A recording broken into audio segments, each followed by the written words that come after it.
Hi viewers, இன்றைக்கி நம்ம பார்க்க போகிற ரெசிபி ரொம்ப ஆரோக்கியமான ஒரு ரெசிபி. முருங்கைக்கீரை போட்ட கேழ்வரகு அடை. முருங்கைக்கீரையுமே ரொம்ப உடம்புக்கு நல்லது, அதே மாதிரி கேழ்வரகும் ரொம்ப ஆரோக்கியமானது. ரெண்டுத்துலேயுமே ஏகமான கால்சியம் இருக்கிறதுனால உடம்புக்கு ரொம்பவே நல்லது. நம்ம இருக்கிற இந்த காலகட்டத்தில் இது ரொம்ப நோய் எதிர்ப்பு சக்தியும் இருக்குது. இந்த அடை எப்படி செய்யறதுன்றத வாங்க இப்போ பார்க்கலாம். ஒரு கப் அளவு கேழ்வரகு மாவு எடுத்திருக்கேன், அதாவது 150 கிராம் எடுத்திருக்கேன். ஒரு பிடி அளவு முருங்கைக்கீரையை நல்லா உருவி நல்லா கழுவி க்ளீன் பண்ணி எடுத்திருக்கேன்.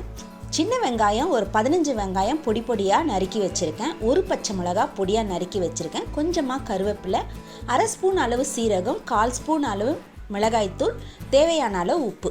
இப்போ ஒரு மிக்சிங் பவுலில் நம்ம எடுத்து வச்சுருக்க கேழ்வரகு மாவை சேர்த்துக்கலாம். சேர்த்துட்டு நம்ம நறுக்கி வச்சுருக்க சின்ன வெங்காயம், பச்சை மிளகா, கருவேப்பிலை சேர்த்துக்கலாம். சின்ன வெங்காயம் போட்டிங்கன்னா இன்னும் ரொம்ப டேஸ்ட்டாக இருக்கும், அதனால தான் நான் சின்ன வெங்காயம் சேர்த்துருக்கேன். அரை ஸ்பூன் சீரகம் சேர்த்துருக்கேன். இப்போ மிளகாய்த்தூள் 1/4 ஸ்பூன் எடுத்து வச்சுன்னா அதையும் சேர்த்துக்கிறேன். இது ஆப்ஷனல் தான், உங்களுக்கு பச்சை மிளகாய் போதும்னா மிளகாய்த்தூள் சேர்த்துக்க வேண்டாம். தேவையான அளவு உப்பு, முருங்கைக்கீரையை சேர்த்துக்கலாம்.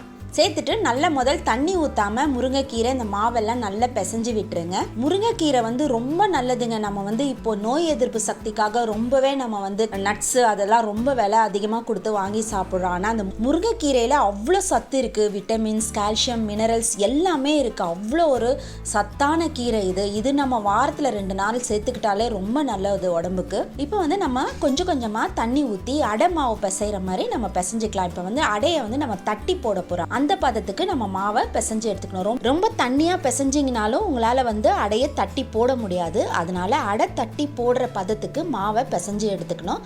கொஞ்சம் கொஞ்சமாக தண்ணி தெளித்து நீங்கள் பிசைஞ்சுக்கோங்க, அப்போ தான் கரெக்டாக இருக்கும்.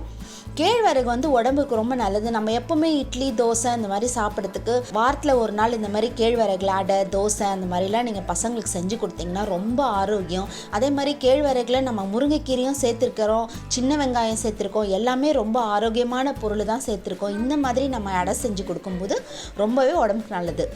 இப்போ நம்ம அடை உருண்டையாக எடுத்து தட்டி எடுத்துக்கலாம். நம்ம எடுத்திருக்க மாவுக்கு இன்னைக்கு 3 அடை வந்துச்சு. அடையை வாழை இலை இல்லாட்டி நீங்கள் வாழை இலை இல்லைன்னா பாலித்தீன் கவரில் கூட நீங்கள் தட்டி எடுத்துக்கலாம். எண்ணெய் தடவிட்டு நல்ல உருண்டையாக எடுத்துட்டு நல்லா தட்டிக்கோங்க. ரொம்ப மெலிசாவும் இல்லாமல் ரொம்ப தடியாகவும் இல்லாமல் மீடியமான அளவுக்கு நம்ம தட்டி எடுத்துக்கலாம். இந்த மாதிரி தட்டிக்கோங்க. தட்டிட்டு நம்ம தவால போட்டுக்கலாம்.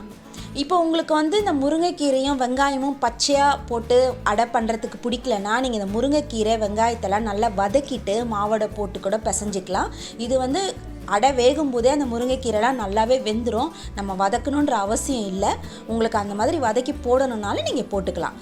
ஒரு பக்கம் நல்லா எண்ணெய் ஊற்றிட்டு நல்லா வேகிற வரைக்கும் வைங்க. வெந்த பிறகு தான் நம்ம பெரட்டி போடணும். வேகிறதுக்கு முன்னாடி நீங்கள் பெரட்டினீங்கன்னா அடை பிஞ்சிரும். இப்போ நல்லா வெந்துருச்சு, பெரட்டி போட்டுக்கலாம். கொஞ்சம் மீடியம் ஃப்ளேம்லேயே வச்சு நீங்கள் ஃப்ரை பண்ணி எடுத்துக்கோங்க. இல்லாட்டி உங்களுக்கு ரொம்ப கரிஞ்சிரும், உள்ளே வேகாது. அதனால் மீடியமான ஃப்ளேமில் வச்சு நம்ம அடையை சுட்டு எடுத்துக்கலாம். பாருங்கள், 2 பக்கமும் நல்லா வெந்துருச்சு. அவ்வளோதாங்க, நம்மளுடைய கேழ்வரகு முருங்கைக்கீரை அடை சூப்பராக ரெடி ஆகிடுச்சு.